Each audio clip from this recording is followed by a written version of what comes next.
Sir अब बात करते हैं लाहौर गैंग वॉर की, जहाँ पर ये जिक्र होता है तो सबसे पहले दो ख़ानदान जहन में आते हैं, टीपू ट्रक्का वाला और गोगी भट्ट तीफी भट्ट। आपकी एक वीडियो देखी कि आपकी बड़ी गहरी दोस्ती थी अमीर बलाज के साथ, उस दोस्ती के हवाले से बताएं और उसके जाने का दुख कितना है आपको? यार मैं तो आपको बताया कि दोस्ती बिल्कुल थी और मोहब्बत थी, बड़ा अच्छा बड़ा इज़्ज़त का रिश्ता था। जाने का दुख बिल्कुल है, जितना उसकी फैमिली को है उतना ही दुख है। बड़ा जुल्म हुआ, वैसा नहीं होना चाहिए था।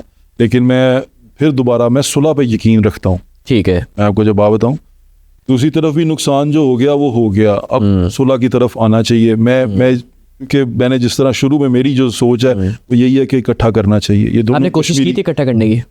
उस वक्त भी की थी, उस वक्त हो भी गई थी। वो हमारे कुछ और दोस्त भी थे, उन्होंने भी की, सुलह की बात चली। लेकिन उस वक्त भी कई जगह पे कई गलतियां हुई, दोनों तरफ से हुई, तो जिस वजह से नहीं हो सकी। अभी भी हमारी कोशिश यही है, देखें दोनों तरफ हमारे जानने वाले हैं, दूसरी पार्टी में भी इसमें भी कश्मीरी है ना, तो अंदरून शहर की कश्मीरी है, वो भी कश्मीरी है, कश्मीरी, तो कहीं ना कहीं सबकी नानियां एक होती और आप भी कश्मीरी, हम भी कश्मीरी हैं। तो ये आप दोनों तरफ मेरे जानने वाले हैं। मेरी तो कोशिश आज भी यही है, कल भी यही थी कि बस बहुत हो गया, खून बहुत बह गया और इसमें फ़ायदा तीसरा उठाता है, तो वो ना किया जाए। और तीसरे अमीर बलाज टीपू को किसने मारा था?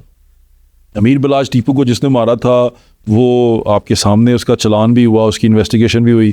इन्वेस्टिगेशन के मुताबिक उसके अंदर जो नहीं, जिन्होंने मारा था वो कैफरे के किरदार तक पहुंच गए? यार देखो, उनको सजा अदालत से नहीं हुई। आप मेरी बात समझते हैं? मैं एक जर्नलिस्ट हूँ, मैं सहाफ़ी हूँ, मैं कभी भी मावराए अदालत कत्ल के हक में नहीं हूँ। ठीक है ना, मैं अभी मुझे उनकी बकौल तो ये मावराए अदालत कत्ल नहीं है, लेकिन उन्होंने कहा, लेकिन फिर भी वो शख्स कत्ल हो गया ना, वो अदालत तक तो आया ही नहीं, उसने कोर्ट में फेस तो किया ही नहीं। ठीक है, उसको सजा, अगर आपको लगता है कि वो सजा है, मैं तो उसको सजा नहीं समझता। सजा तो तब है कि जब जस्टिस पूरा सर्व हो, जस्टिस अदालत में उसको पेश किया जाता, उसको वहाँ खड़ा किया जाता, उसको अदालत में बताया जाता कि तुम पे ये इल्ज़ाम है, जो कि पुलिस ने इन्वेस्टिगेट किए। डीआईजी इमरान कीश्वर साहब जब थे OCU के इंचार्ज थे, उन्होंने इन्वेस्टिगेशन अपनी पूरी की थी, उन्होंने बताया था कि ये इन्वॉल्व है। CCD के जो सरबराह हैं सुहेल जफर चट्टा साहब, वो आपके टीचर हैं? हाँ जी। फिर यहाँ पे इख्तलाफ हो गया आपका उनके साथ? मेरा इख्तलाफ असूली है, असूली ये इख्तलाफ है कि मावराए अदालत कत्ल नहीं होने चाहिए। अब उनके बकौल वो तमाम चीज़ें जिस तरह उन्होंने बताया, उनकी जो सबॉर्डिनेट्स हैं वो बताते हैं, उन्होंने कहा कि हम इसकी कानूनी कार्रवाई पूरी करते हैं। जो लोग कहते हैं कि ये मावराए आइन अदालत कत्ल है, वो जाके अदालत में उसको चैलेंज करें। कई लोग चैलेंज किया है, कई केसेस चैलेंज हुए हैं, तो पीछे इनकाउंटर्स हुए हैं, वो कई इनकाउंटर चैलेंज हुए हैं। रास्ते हैं, रास्ते ढूंढते नहीं है, जल्दी इल्जाम लगा देते हैं। ठीक है, एने कीता पॉइंट आउट जल्दी करते हैं। पॉइंट आउट करने की बजाय जो रास्ते हैं वो अपनाने चाहिए। फिर क्या वजह इतने सालों तक ये दुश्मनी चलती रही लेकिन सुलह कोई नहीं करवा पाया? यार वो हमारे एक बड़े अच्छे दोस्त हैं, बल्कि गोगी भट्ट साहब का जब मैंने पॉडकास्ट किया था, उन्होंने बताया भी था कि मलक मुश्ताक साहब हैं, उन्होंने इसको सुलह करवाने की कोशिश की और मेरे ख्याल से वो काफ़ी हद तक कामयाब भी हो गए थे। ठीक है, कि सुलह बलाज की, मरहूम की और टीवी भट्ट साहब की बातचीत भी शुरू हो गई थी, लेकिन वो फिर कोई भी। सर यहाँ पे बात काट रहा हूँ आपकी, जब मैंने आपका वो पॉडकास्ट देखा तो गोगी भट्ट साहब ने कहा कि वो सुलह अंदर से नहीं करना चाहता था। अब मैं किसी के अंदर तो नहीं घुसा हुआ, तो आपको क्या लगता है कि मैं बलाज के अंदर तो नहीं घुसा हुआ ना? मुझे नहीं पता कि क्या प्रॉब्लम हो सकता है, दूसरी साइड ना चाहती हो सकता है, ये साइड ना चाहती हो, कुछ भी हो सकता है। वो उनका वो क्योंकि भाई हैं अब टीवी भट्ट साहब के, तो उन्होंने वही बात बतानी थी कि मैं बलाज के इतना करीब नहीं था कि वो मुझसे इस तरह की चीज़ें शेयर करता है, उसके भाई बता सकते हैं। लेकिन जो भी था गलत था, कत्ल हुआ, वो इंसान कत्ल हुआ, वो ना हक था, वो बड़ा जुल्म हुआ। छोटे छोटे बच्चे हैं, छोटा बच्चा, इधर जो मावराए अदालत कत्ल हुआ ये भी गलत था।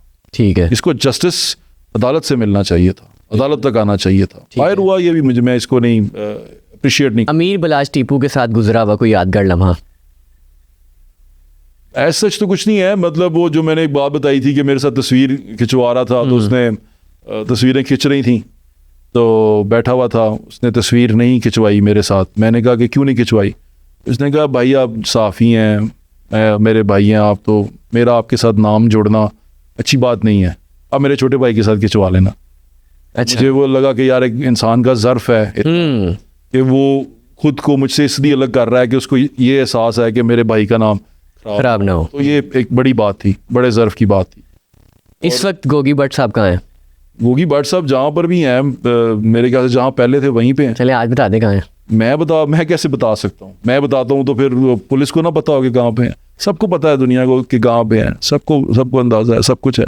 देखिए मैं को बात बताऊँ, एक सिस्टम है, इस सिस्टम के अंदर चीज़ें बड़े अजीबोगरीब तरीके से चलती हैं। हम कभी भी आइन और कानून के साथ नहीं जाते, हम हमेशा इसको क्रॉस करते हैं। फिर उस क्रॉस करने में इस तरह की चीज़ें होती हैं जो भी आपके सामने हुई हैं।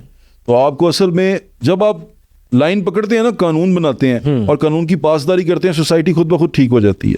कोई इस तरह की चीज़ें करने की कोशिश नहीं करता। अभी कोई बंदा कत्ल करता है ना, उसको डर होता है मैनू मार देंगे, मैं फड़िया गया मैनू मार देंगे, मैं पकड़ा जाऊंगा। मेरे ख्याल से लाहौर में अभी तक कोई ऐसा अंधा कत्ल नहीं है जो पकड़ा ना गया और ट्रेस ना हुआ और पुलिस वाले ट्रेस ना कर सकें। ठीक है, प्रेशर बहुत है ना। कोई भी कत्ल, वो एक बड़ा मशहूर वाकया हुआ, वो एक DSP साहब थे उस्मान, वो बड़ा, क्योंकि खुद वो उसके CID के रहे में हैं, CIA के DSP रहे में हैं। मैं सोचा था कैसे पकड़े गए, उनसे ज्यादा स्मार्ट तो कोई नहीं ना हो सकता। बिल्कुल ऐसे पकड़े गए, पकड़ दिया भाई। कानून की गिरफ्त आ जाती है। हमारा प्रॉब्लम ये होता है कि हम आगे कॉम्प्रोमाइज कर जाते हैं, या तो मार देते हैं या छोड़ देते हैं।